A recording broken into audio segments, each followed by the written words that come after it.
Tại vì bình thường á thì người ta cũng hay nhắc đến cái khái niệm tự do, nhưng mà em thấy thì đại đa số thì mọi người đều hiểu tự do theo nghĩa rất là vĩ mô, giống như kiểu là sự tự do của một tổ quốc, sự tự do của một đất nước. Nó mang cái tầm vóc lớn lao hơn, nhưng mà thật sự cái ý nghĩa của sự tự do là gì thì ngay cả bản thân em hoặc là em nghĩ là sẽ có nhiều người cũng chưa biết đến cái khái niệm đó. Vậy cho nên là tập podcast ngày hôm nay chúng ta sẽ cùng tìm hiểu về chủ đề sự tự do. Chào mừng mọi người đã quay trở lại với chương trình podcast Become a Man in My Way. Mình là Minh Tâm và đồng hành cùng chúng ta là diễn giả quen thuộc thầy Dương Xuân Phi. Chào Tâm. Rồi bây giờ chúng ta sẽ sẵn sàng bước vào chủ đề sự tự do luôn nha.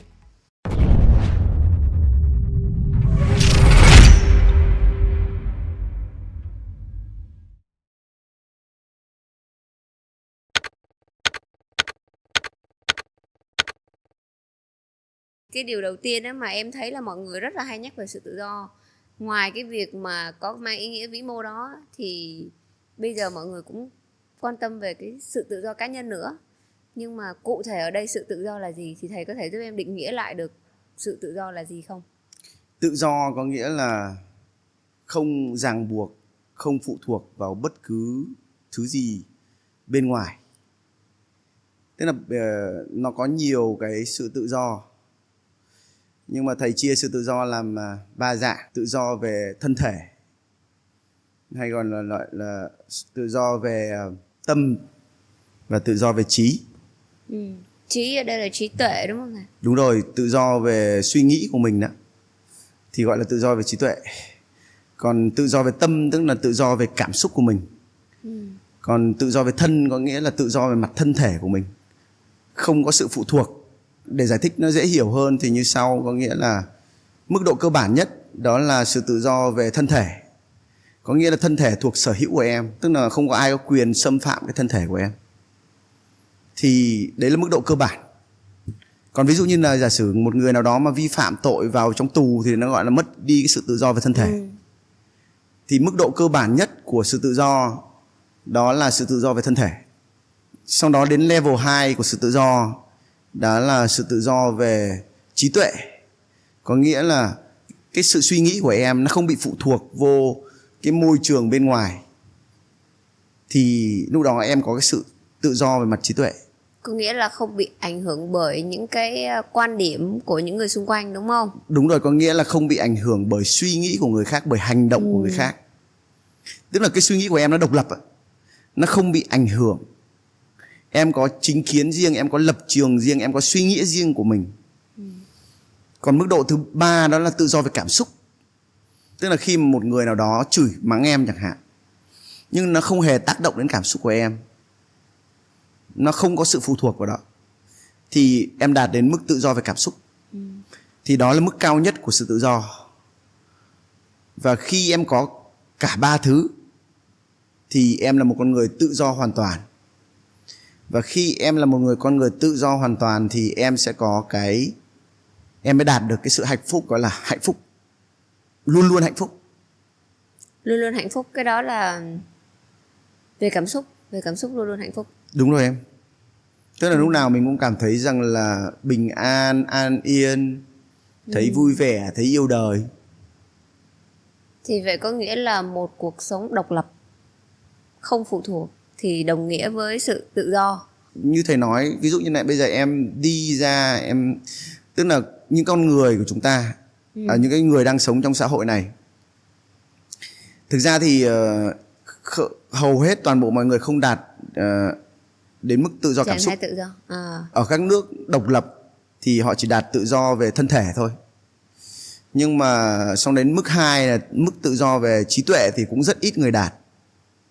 Tại vì suy nghĩ của họ dễ dàng bị ảnh hưởng bởi người khác, bởi những cái thứ xung quanh họ, bởi những cái định kiến đúng không? Bởi những cái ví dụ như là ai nói chuyện với em chẳng hạn thì cái suy nghĩ của họ cũng tác động đến em rồi. Đúng không nào? Và nếu mà họ không đạt được cái sự tự do về trí tuệ thì không có cách nào họ đạt được cái sự tự do về mặt cảm xúc cả.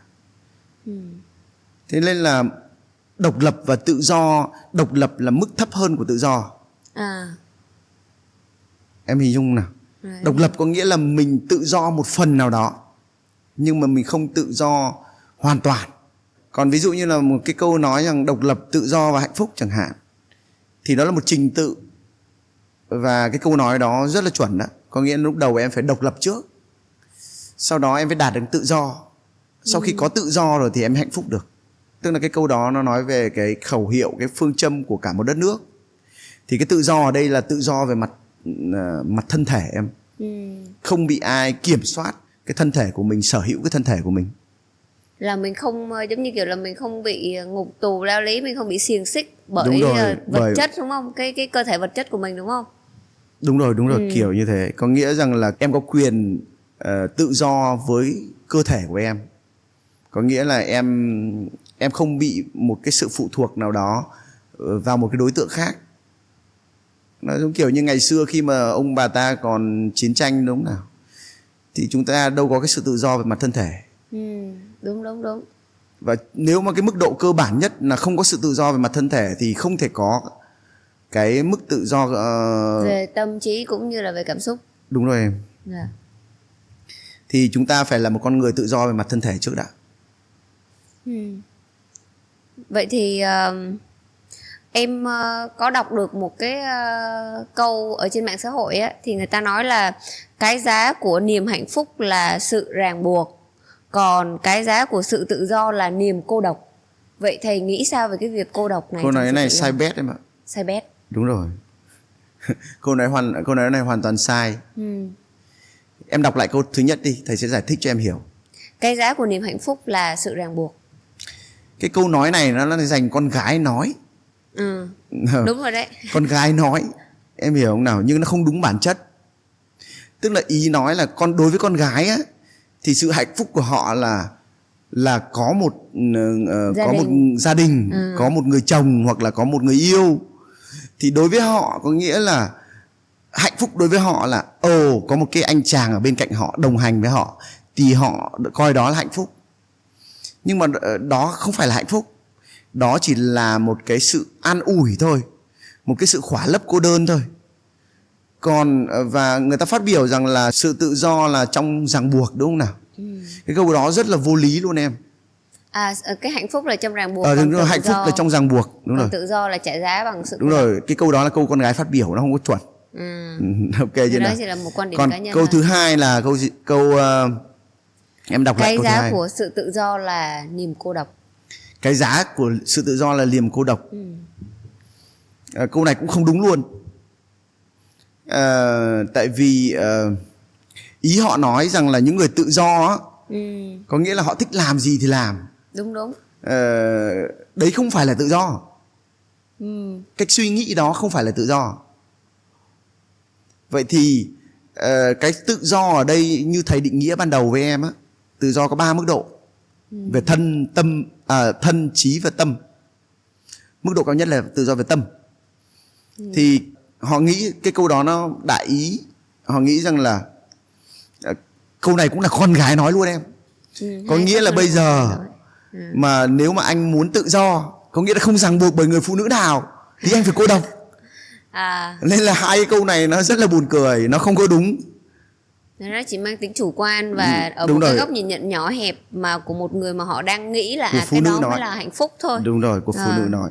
Nhưng mà thực tế mà nói á, thì sự ràng buộc chỉ là gây ra khổ đau mà thôi em.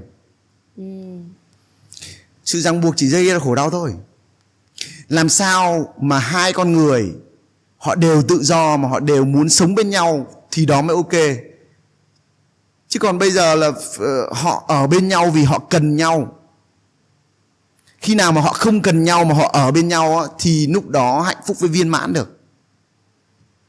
Mà theo em biết thì là thường là họ cần nhau giống như kiểu là ví dụ tôi cần anh để mà tôi san sẻ bớt cái nỗi khổ của tôi, anh phải chịu cùng tôi, đúng không? Đúng, thường thì con gái cần một chỗ dựa.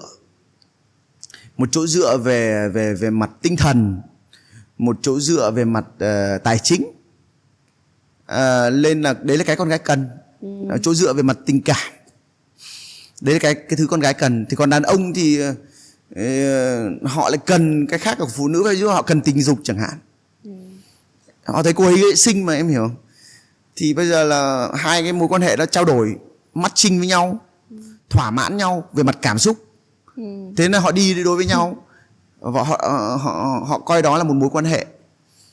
Nhưng mà nếu mà giả sử như là cái việc mà họ chỉ cần một trong hai người không thấy cái mà họ cần ở người còn lại, không được đáp ứng nữa, thì lúc đó mối quan hệ tan vỡ. Còn nhưng mà giả sử như là hai người yêu nhau, họ đều tự do, thì họ đâu cần nhau cái gì đâu em. Đúng nào? Vì họ không cần nhau cái gì mà họ vẫn muốn sống bên nhau, thì đó mới bền vững mãi mãi được. Họ không cần một cái điều gì cả. Đúng rồi, mình không cần kể điều cả kiện từ không người cần kia. bất cứ thứ gì luôn. Ví dụ như là giả sử thầy muốn ở bên một người cô gái thì bởi vì thầy muốn chăm sóc cho cô gái đó mà thôi. Chứ không phải là thầy cần điều gì ở cô gái đó cả. Bởi vì con gái buồn cười lắm. Con gái hay hỏi là tại sao mà anh yêu em chẳng hạn, đúng nào? Thì rõ ràng là thì các cô gái đó luôn luôn nghĩ rằng là yêu hoặc là phải có một cái lý do nào đó. Thì bây giờ cũng có thể trả lời những câu hỏi đó rất là đơn giản. Anh có thể yêu em vì em đẹp. Anh cũng có thể yêu em vì em tài năng, đúng không nào? Nhưng mà rồi qua thời gian thì những cái thứ đó nó phai mờ đi. Vậy thì cái gì ở lại? Vậy thì nếu không những cái điều đó không còn nữa thì liệu rằng là anh còn yêu em không? Như số podcast trước thầy nói rồi, thế giới này chỉ có na ná tình yêu thôi, chứ không có tình yêu, ít lắm.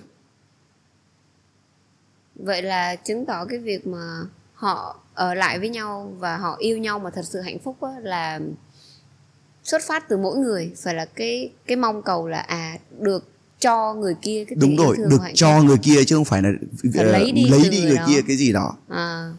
Thì cái đó cũng là một cái việc là mình tự do trong cái thân thể của mình và trong tâm trí của mình, đúng không? Đúng rồi. Vậy thì Tiện đang nói về cái phần tự do về thân thể đi và tâm trí, thì em muốn hỏi là cái vấn đề tự do tài chính á, nó có đóng góp quan trọng trong cái việc mà mình đạt đến cái sự tự do của mình trong tâm trí không? Tức là có một con đường em không cần đi qua tự do tài chính, em vẫn có thể đạt 3 cái tự do kia. Cụ thể là gì vậy thầy? Đó là con đường đi tu đấy em. Đúng không em? Thì đúng rồi. Đúng không? Thế thì bây giờ mà người ta bỏ hết rồi, đúng không nào? Tiền thì họ nhận cúng dường bố thí, đúng không nào? Thì rõ ràng là ok, thân họ tự do, nhưng tâm và trí họ tự do, đó là họ cần phải rèn luyện thì mới đạt đến sự tự do về tâm và trí. Còn thân thì có thể tự do mà không cần phải đạt cái tự do về tài chính. Em hiểu. Nhưng mà nếu mà em lựa chọn một cuộc đời bình thường thì chắc chắn là em phải đạt cái sự có 2 bước, đó là độc lập tài chính và tự do tài chính, thì em mới có thể có được cái tự do về mặt thân thể. Tại sao? Tại vì hôm nay em mệt quá mà em vẫn phải đi làm vì kiếm tiền, thì làm sao em gọi là tự do được? Đúng không nào? Thế thì cái vấn đề cơ bản là trong một cuộc sống bình thường thì cái con đường phải đi qua con đường tự do tài chính thì nó mới có thể đạt được mấy cái tự do loại kia. Còn ví dụ như nếu không có tự do tài chính thì tâm cũng làm sao mà yên được. Chỉ trừ cái việc mà mình đi tu, mình đi đến những cái nơi mà họ không bị ràng buộc bởi điều kiện vật chất á, thì may đúng ra. Rồi. Thì đó là như thầy nói, có 2 con đường như thế. Thì nên là nói nó có liên quan cũng liên quan, mà nói là không liên quan thì nó cũng không liên quan. Mình có thể phụ thuộc vào cái sự lựa chọn của mình. Đúng rồi, sự phụ thuộc vào cái sự lựa chọn, con đường mình lựa chọn trong cuộc sống này. Thì hiện tại thì em thấy là giới trẻ bây giờ có cái khuynh hướng sống cuộc sống độc thân rất là cao, độc lập về bản thân mình và sống độc thân luôn. Thì cái đó nó có đồng nghĩa với việc là họ có một đời sống tự do? Không em. Có nghĩa là nếu mà họ chỉ sống độc thân á, nhưng mà họ đã đạt tự do tài chính chưa? Thì cũng có 2 trường hợp, nhưng mà em đặt ví dụ là rồi đi chẳng hạn. Nếu họ đạt tự do tài chính rồi thì họ chỉ mới giải quyết được vấn đề tự do thân thể thôi.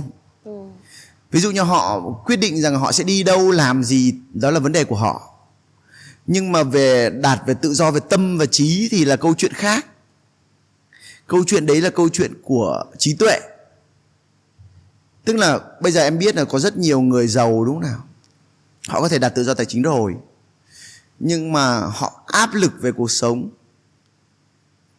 nó họ rất nhiều, kiểu như về tình cảm của họ chẳng hạn, không được thuận lợi, về gia đình của họ không được thuận lợi. Có rất nhiều vấn đề em Nhung. Có rất nhiều vấn đề. Thì giữa nhiều cái vấn đề như vậy thì để làm sao bây giờ mình, ví dụ mình đã đạt được cái ngưỡng tự do tài chính rồi đi, vậy thì về mặt tâm trí của mình có cái cách nào để mình rèn luyện cho mình có thể đạt tới cái tự do tâm trí trong cái thời buổi hiện đại này nó dễ hơn không?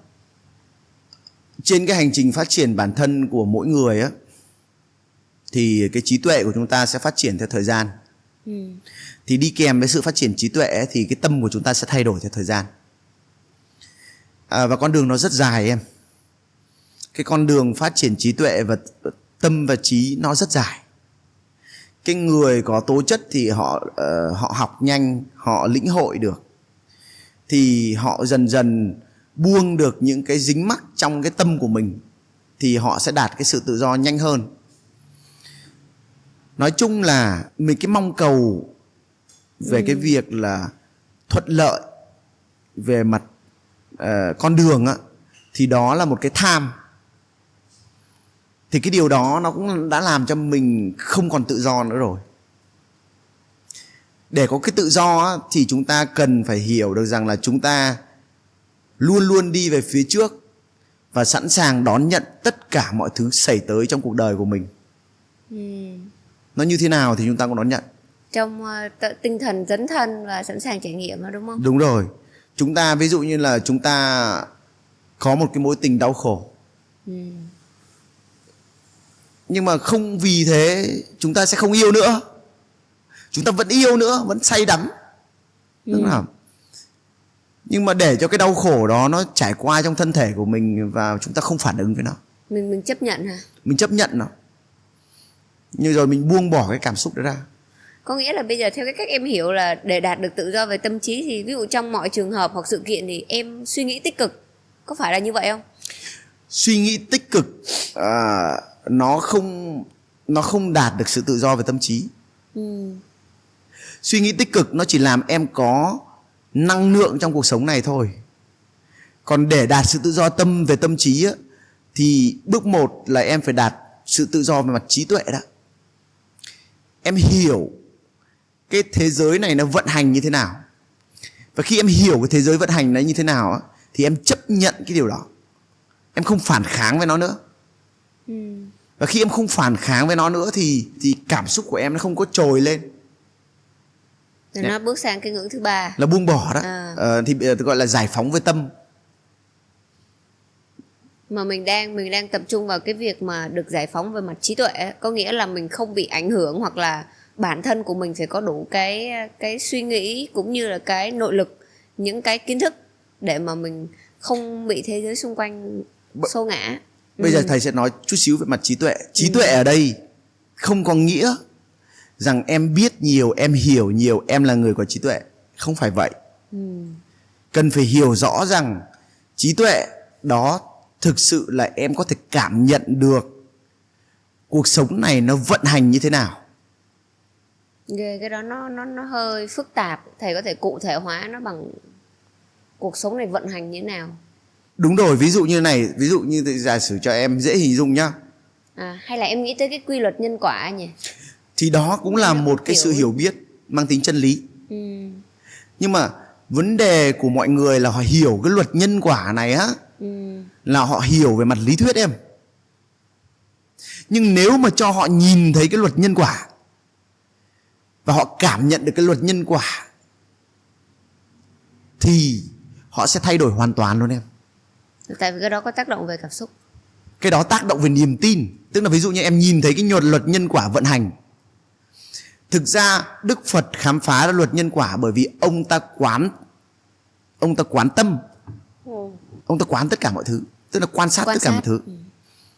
Thì ông ta nhìn thấy cái quy luật đó là vận hành. Và khi ông ta nhìn thấy được cái quy luật nó vận hành á, thì ông ta tin vào nó. Ông ta tin thì ông ta sẽ buông bỏ được. Em hiểu không nào?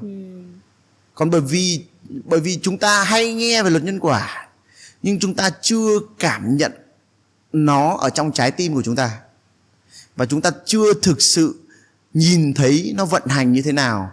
Vì thế nên chúng ta vẫn làm những cái việc mà chúng ta đang làm, bất chấp nguyên nhân, bất chấp hậu quả.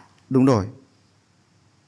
Vậy thì cũng có một cái, thật ra đây cũng không phải cũng có một mà là rất nhiều trường hợp. Giống như kiểu bây giờ hiện tại em thấy mọi người đi làm công việc văn phòng, sẽ có những người họ không thích cái công việc đấy, hoặc là họ bị áp lực bởi sếp này, bởi đồng nghiệp, và cái môi trường làm việc thì có thể là không được thân thiện với họ lắm. Thế nhưng mà họ vẫn cố gắng để họ vượt qua cái áp lực đó mỗi ngày, để đạt được cái mức lương gọi là có thể là khá cao so với mặt bằng chung, hoặc là đưa lại cái cuộc sống ổn định, hoặc là có thể mang tới một cái việc độc lập tài chính nữa. Thì liệu những cái người ở trong trường hợp đấy, thầy có lời khuyên gì, hoặc là thầy nghĩ sao về cái việc là tôi chấp nhận đánh đổi cái sự tự do về thân thể để đổi lấy mình sẽ độc lập về một cái mặt nào đó? Thực ra cái vấn đề mấu chốt của cuộc sống này á, mà nó sinh ra rất nhiều vấn đề á, là bởi vì con người ta không làm cái việc mà họ sinh ra để làm em ạ. Có nghĩa là ví dụ như thế này, rõ ràng là cái tài năng của em là vẽ đi, nhưng mà bố mẹ thì ngày xưa định hướng cho mình là phải học toán hóa sinh thật giỏi làm bác sĩ. Đúng. Tại vì lúc đó là bố mẹ ngày xưa không được làm bác sĩ, mà bác sĩ nhiều tiền. Đúng. Ví dụ như thế. Thế là mình cứ đi theo như thế. Nhưng mà thực sự thì mình thích vẽ, nhưng mà cuộc đời đưa đẩy cho mình làm bác sĩ.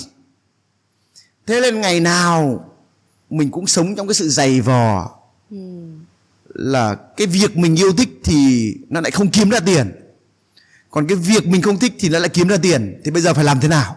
Đúng rồi. Bây giờ là phải, một là nghỉ thì lại nghỉ việc thì lại không biết tiền kiếm đâu ra để có thể nuôi sống bản thân mình, đúng không nào? Thế nên là luôn luôn xảy ra cái mâu thuẫn đó em. Con người nó luôn luôn xảy ra cái mâu thuẫn, bởi vì họ làm những cái việc mà họ không được sinh ra để làm em ạ. Thì từ cái việc là bí bách trong cảm xúc trong công việc, bởi vì ức chế quá, cái công việc này không phải là khả năng của mình mà mình cứ phải làm. Thế nên là đi về nhà, cuộc đời mình đi về nhà thì nó mệt mỏi mà em. Thì đi cãi nhau với ba mẹ, cãi nhau với người yêu, cãi nhau với vợ chồng, thì thành ra là mâu thuẫn. Tiền kiếm thì lại không nhiều, thành ra là xã hội nó cứ loạn lên như thế. Nên thầy nói với em là một trong những cái lý do quan trọng nhất khiến cho cái xã hội này nó tùm lum tùm la là bởi vì con người họ làm không đúng việc mà họ sinh ra để làm. Vậy thì cái mấu chốt vấn đề ở đây là để tránh được cái việc đó, hoặc là bây giờ đang lỡ trong cái tình trạng đó rồi, thì thầy có lời khuyên gì cho những người đang gặp phải cái trường hợp như vậy không? Có một lời khuyên, đó là các bạn ấy lên mua một cái gói tư vấn của thầy. Đúng rồi. Thầy có tư vấn luôn hả thầy? Đúng rồi, thầy có tư vấn chứ. Thầy tư vấn 2 giờ đồng hồ, 3 triệu đồng cho một người. Thầy sẽ tư vấn về chiến lược định hướng của cả cuộc đời họ, từng bước đạt nó như thế nào và làm nó như thế nào. Và họ sẽ nhìn thấy rõ ràng cuộc đời của họ từng bước họ sẽ nhìn tổng thể bức tranh cả cuộc đời, và được xây dựng dựa trên tài năng của họ, tức là đúng việc. Nếu mà sau cái buổi 2 giờ tư vấn hướng nghiệp đó mà họ cảm thấy rằng là cái giá trị của cái việc đó nó không ổn, thì thầy hoàn lại tiền 100%. Thì hiện tại thầy Dương Xuân Phi có cung cấp một cái nguồn khóa học online về việc định hướng cũng như là tư vấn cho bản thân về con đường và sự nghiệp. Chi tiết thì tụi mình có gắn dưới phần comment nha. Và nếu như mà các bạn hứng thú thì ở đây thầy Phi cũng có cam kết là cảm thấy khóa học nếu không có giá trị hoặc là chưa đúng với bản thân mong đợi thì các bạn sẽ được hoàn tiền. Có thể tìm hiểu thêm thông tin chi tiết ở bên dưới nhé. Thực ra thì nó có 2 cách. Một là tư vấn 1-1 trực tiếp, thì là thầy chỉ mất cần 2 giờ đồng hồ thôi, 2 đến 3 giờ thôi. Nhanh vậy luôn hả thầy? Đúng rồi, tại vì vấn đề cơ bản nó là chuyên môn của thầy. Thầy đã từng thay đổi cuộc đời của vô cùng nhiều người rồi, và rõ ràng em cũng là một người trong số đó mà. Còn cách thứ hai đó là các bạn có thể mua một cái khóa học online nhưng mà rẻ hơn. chỉ có 999.000 thôi. Là sau khi học được cái khóa đấy thì các bạn sẽ nhìn rõ cả cuộc đời. Nhưng mà tất nhiên là tư vấn trực tiếp thì nó sẽ có nhiều cái lợi ích hơn, là về nó sâu hơn. Và tất nhiên là vẫn đảm bảo rằng là vẫn đảm bảo một thứ là nếu mà không chất lượng thì hoàn tiền ngay. Và mọi thông tin chi tiết thì tụi mình có gắn dưới link nha. Các bạn có thể nhấp vào để tìm hiểu thêm. Và quay lại với chủ đề của chúng ta tiếp theo. Thì em cũng thấy thầy chia sẻ là về cái việc tự do về thân cũng như là về tâm trí, thì có nghĩa một phần nào đó là mình sống độc lập này và mình không phụ thuộc vào bất kỳ điều gì. Nhưng mà em có đọc những cái cuốn sách về quản lý hoặc là lãnh đạo á, thì người ta có một cái quan điểm là mình không thể tự làm điều gì đó, mình không thể tự làm nhiều việc một mình được, mà mình phải biết chia sẻ nó ra cho những người nhân viên hoặc là cấp dưới của mình làm, và mình chỉ đi giải quyết những cái khi thôi, những cái vấn đề chủ chốt á, và nhất là những cái việc mà không cần dùng đến trí tuệ phải lặp đi lặp lại nhiều á, thì hãy chia cho nhân viên làm để người lãnh đạo giỏi họ học những cái kỹ năng khác nữa. Thì nếu như là mà một người độc lập giống như hồi nãy thầy định nghĩa ấy, thì em đang tự nghĩ là mình sẽ phải tự làm tất cả mọi thứ và không cần phải phụ thuộc vào ai cả. Thì đâu có phải nghĩa như thế em. Có nghĩa là ví dụ như là bây giờ thì em biết là thầy làm chủ công ty thì thầy cũng có nhân viên, và vấn đề cơ bản là thầy tự do bởi vì là thầy có người khác làm việc cho mình những cái công việc mà mình không làm thì có thể giao cho người khác. Thì như thế mới có đạt được cái sự tự do về mặt bước 1 của nó là tự do về mặt tài chính. Thì phải làm được cái điều đó. Có nghĩa là tự do về mặt thời gian. Rồi. Thì em phải làm được cái điều đó thì em mới có tự do về thời gian. Tức là tự do về tài chính nó đi kèm với tự do thời gian. Nhưng trước khi để đạt được tự do về tài chính thì em cần có một cái sự nghiệp riêng của mình. Thì em mới đạt được cái sự tự do về tài chính đó. Thì ở đây cái việc độc lập nó không có nghĩa là mình phải cô lập bản thân mình một mình, mà mình có thể cùng hợp tác và hợp sức với những người khác, miễn là chúng ta không phụ thuộc vào cái sự có mặt của nhau. Hoặc là ví dụ như là cái việc đó nhân viên họ không làm được thì bản thân mình lãnh đạo vẫn có thể trợ giúp hoặc là làm cái việc đó, đúng không? Để mình tạo ra một cái cộng đồng. Từ nãy đến giờ thầy nói về cái sự tự do, em hình dung như này để thầy nói lại một lần nữa cho em hiểu cái bản chất của nó. Tức là tự do về thân thể. Có nghĩa là mình có quyền với cái thân thể của mình. Thì em giao việc cho người khác là bởi vì em có quyền với cái thân thể của em. Nhưng mà đây là em đang giao cho người khác, của em thì nói người khác làm một cái việc của mình. Thì việc của mình nhưng mà em tự do mà. Em có quyền rút lại cái điều đó mà. Tức là em không có ai chi phối lên cái thân thể của em. Không ai sở hữu thân thể của em. Thì cái việc em giao việc cho người khác không có liên quan gì đến cái vấn đề tự do ở đấy cả. Rồi. Em đang hiểu theo ý ngược lại là đang thêm một cái góc độ ngược lại là việc mình tác động lên cái sự tự do của người khác nữa. Cái đó thì người ta phải tự nhận thức hả? Ví dụ như bây giờ giả sử thầy giao việc cho em. Em có 2 quyền. Làm hoặc không làm. Làm hoặc không làm, đúng nào? Thế thôi. Và thậm chí là em làm thì cũng không có nghĩa rằng em không tự do. Em làm bởi vì em muốn làm. Thế thôi. Em hình dung nào? Em có quyền với cái cơ thể của em. Tự do ở đây là cái quyền tự do với cơ thể của mình, quyền tự do với trí tuệ của mình và quyền tự do với tâm của mình. Thì nếu như mà trong cái trường hợp là mình đang đi làm công ăn lương thì mình đa số không phải trường hợp thì mình phải chấp nhận, đúng không? Bởi vì mình đang gần như là bán cái sự tự do của mình, bán cái công sức của mình cho người chủ. Em không thể nghĩ như thế được. Ví dụ như em xin việc là tại vì em cần lương, em cần công việc, em có job thì em phải tồn tại trong cuộc sống, đúng không nào? Thì đó là một lựa chọn tự do của em. Em có quyền nghỉ, em vẫn có quyền tự do khi đi làm việc, được chưa nào? Nhưng mà bởi vì em không có tự do về trí tuệ và em không có tự do về cảm xúc, thế nên là em đi làm một công việc em không thích mà em vẫn chấp nhận nó. Em hình dung thế nào? Nhưng mà trước khi đi xin việc thì em có quyền tự do. Ok chưa nào? Và cái đấy là một cái thỏa thuận. Ví dụ như em đi làm việc thì đó là một thỏa thuận. Em hiểu. Tôi trả lương cho cô và cô làm việc cho tôi, đó là thỏa thuận win-win. Đó là cuộc sống bình thường. Mình không nên nghĩ theo kiểu tiêu cực là ok mình bán sức lao động cho người khác. Ok, em có quyền nghĩ lại ok tôi không muốn bán sức, ok tôi tự làm. Tôi tự do mà. Tôi có khả năng thì tôi đủ tự tin thì tôi ra tôi làm đấy chứ. Ai lại đi làm rồi xong bắt đầu nói với người ta là bây giờ tôi bán sức cho anh. Nghe nó tiêu cực. Đúng rồi, người ta đâu ép mình đâu đúng không? Cái đó là sự lựa chọn của mình. Sự lựa chọn của em mà, em có quyền tự do đó. Thì mình vừa mới đi qua cái sự tự do về thân thể và trí tuệ. Và bây giờ thì phần thứ ba là như thầy nói là mình có sự tự do về tâm, là tự do về cảm xúc. Thì theo em hiểu ở đây ấy, cảm xúc này chủ yếu là nó nằm trong việc tình cảm của mọi người xung quanh. Em không phải vậy. Thế thì thầy định nghĩa lại giúp em cái sự tự do về tâm có nghĩa là như thế nào? Có nghĩa rằng là cảm xúc của em không phụ thuộc vào bất cứ điều gì khác thuộc về môi trường bên ngoài. Nếu em đạt sự tự do về tâm thì có nghĩa là lúc nào em cũng an vui hết á. Còn em buồn là vì có một thằng nào đó nó tác động nó làm em buồn thì em không có tự do. Em hiểu không? Tự do có nghĩa là ví dụ như có hai cái vấn đề. Vấn đề A, vấn đề B, hai cái liên quan với nhau, nó có một cái sợi xích với nhau thì nó gọi là không tự do.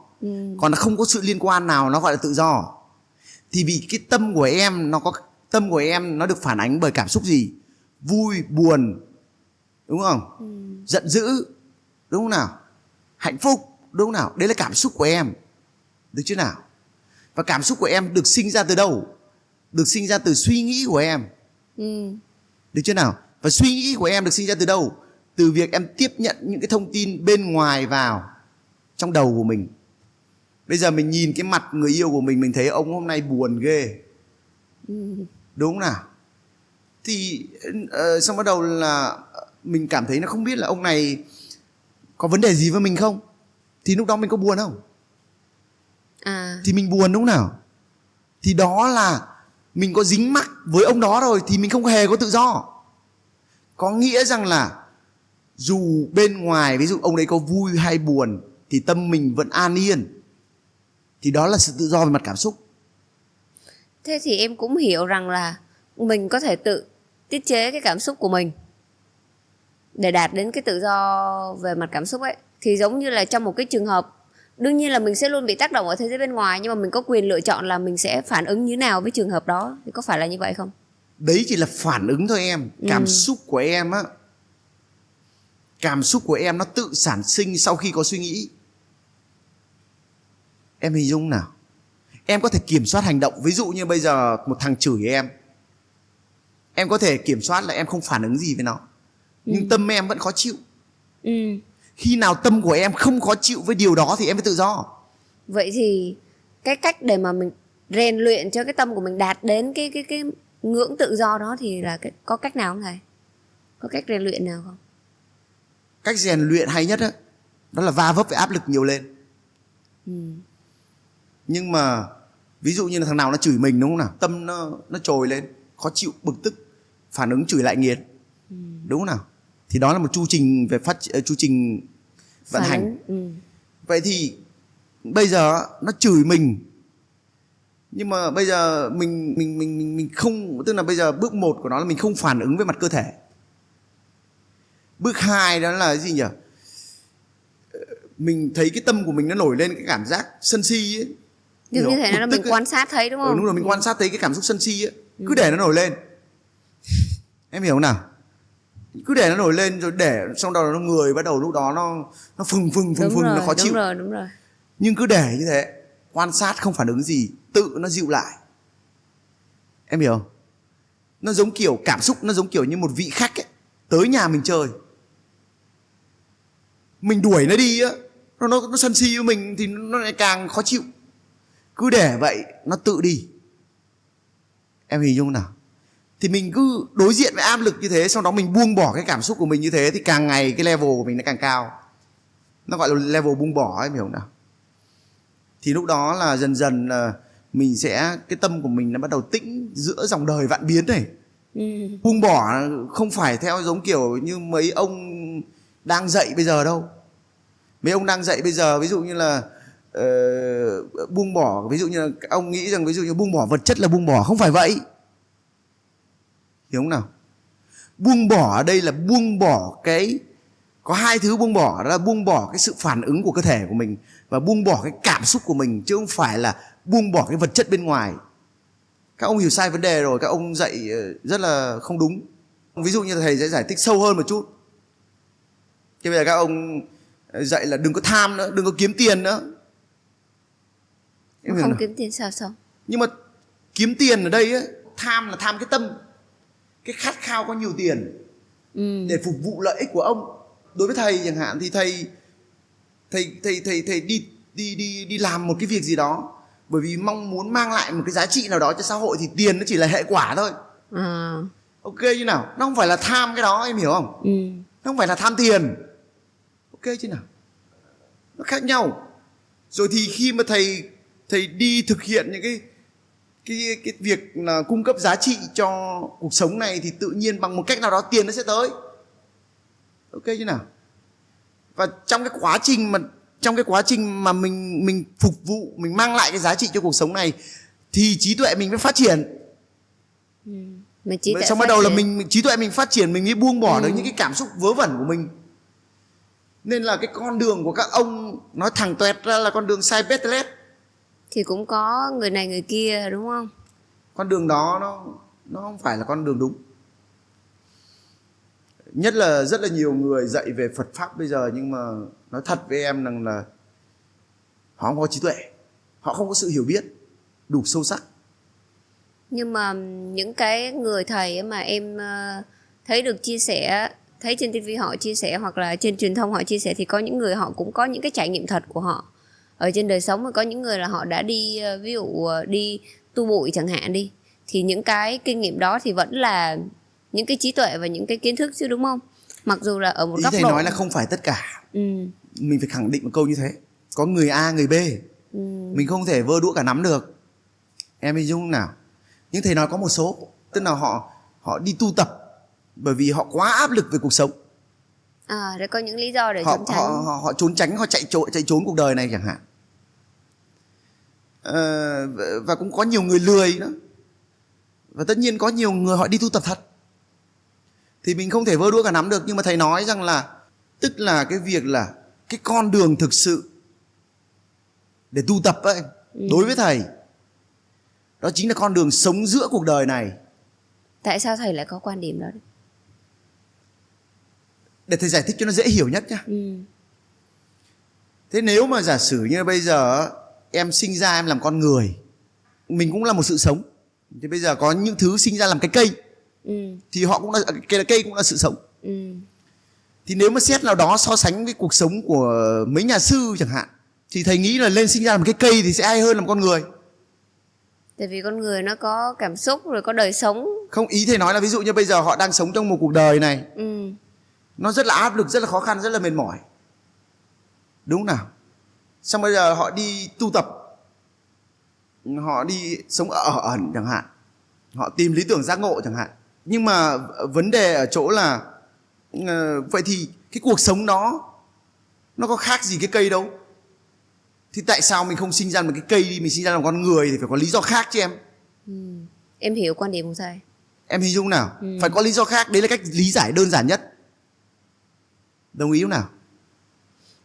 Và vấn đề cơ bản tiếp đây, thầy cá cược với em một thứ nữa, là nếu mà giả sử như là họ tu tập nhưng mà cho họ sống lại cuộc đời đấy đi, tâm họ vẫn sân như bình thường thôi. Tại vì họ có luyện tập thôi mà. Thì ở giữa cuộc đời sẽ khó luyện tập hơn, gặp nhiều tu giữa cuộc đời này với là con đường chuẩn mực nhất. Chứ còn bây giờ mình đi ở ẩn, chả có ai tác động đến mình thì tâm mình có sân lên đâu. Thế mà mình phân tích vấn đề như vậy, nó có tấn công các nhà sư hoặc là những người chọn cái con đường tu tập ở một cái nơi mà... Thực ra thì cái việc tu tập đó lên ở giai đoạn 2 của cuộc đời.